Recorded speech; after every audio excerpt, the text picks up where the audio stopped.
चुनाव का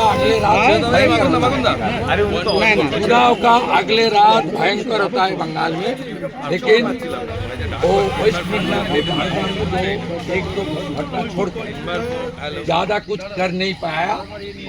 एक हम लोग छुड़ा भी लिया।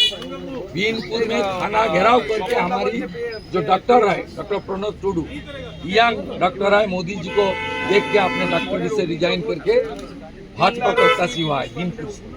उन्होंने खुद रात 3 बजे तक धरना देकर जो 10 आदमी को अरेस्ट किया था छुड़ा।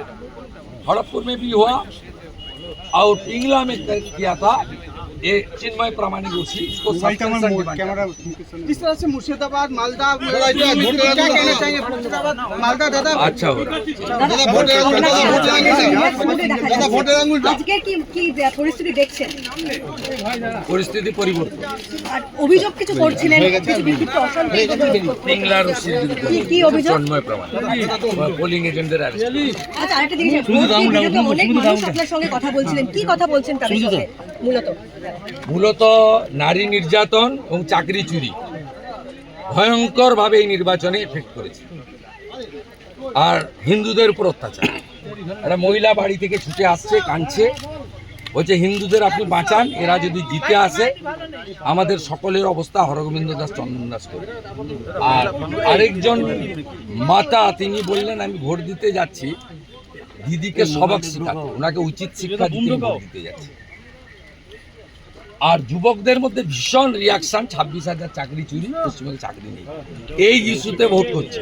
আমি আপনাকে বলছি এত হিউজ অ্যান্টি ইনকামবেন্সি, 11 ভোটেও আমি পরিবর্তনের পক্ষে ছিলাম সিপিএম এর বিরুদ্ধে। আমি 11 ভোটেও এইরকম প্রতিষ্ঠান বিরোধিতা দেখিনি।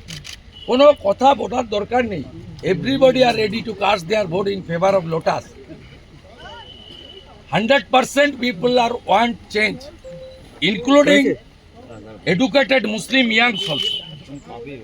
আমি আপনাকে বলছি আমি 21-এ 400 ভোট পেয়েছিলাম মুসলিম ভোট, এবারে আমি 4000-এর বেশি মুসলিম ভোট এখান থেকে পাবো।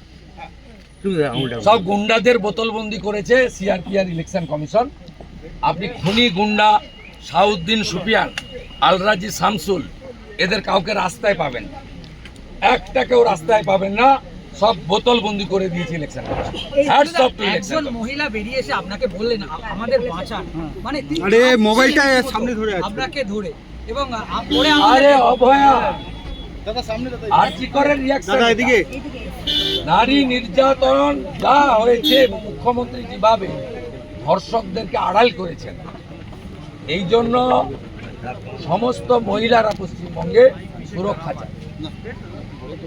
আর বেকার ভাইরা বোনেরা কর্মসংস্থান, চাকরি নামক শব্দটা তুলে দিয়েছে বাংলাদেশে। হতে পারে সরকারের সীমাবদ্ধতা থাকে, সরকারি চাকরি হয়, শিল্পের মাধ্যমে চাকরি হয়, বেসরকারি চাকরি। উনি চাকরি শব্দটা তো তুলে দিয়ে ভাতা বসিয়ে দিয়েছে। 500,000 টাকা ভাতায় কিছু হয় না, 349 টাকা মোবাইলে রিচার্জ করতে।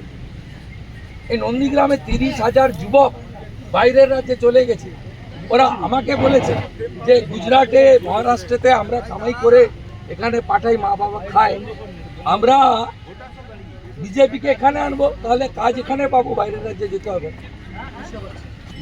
1 কোটি বাইরে থাকা পরিযায়ী এসেছে, 102টা স্পেশাল ট্রেন। আপনি দেখবেন কি অবস্থা।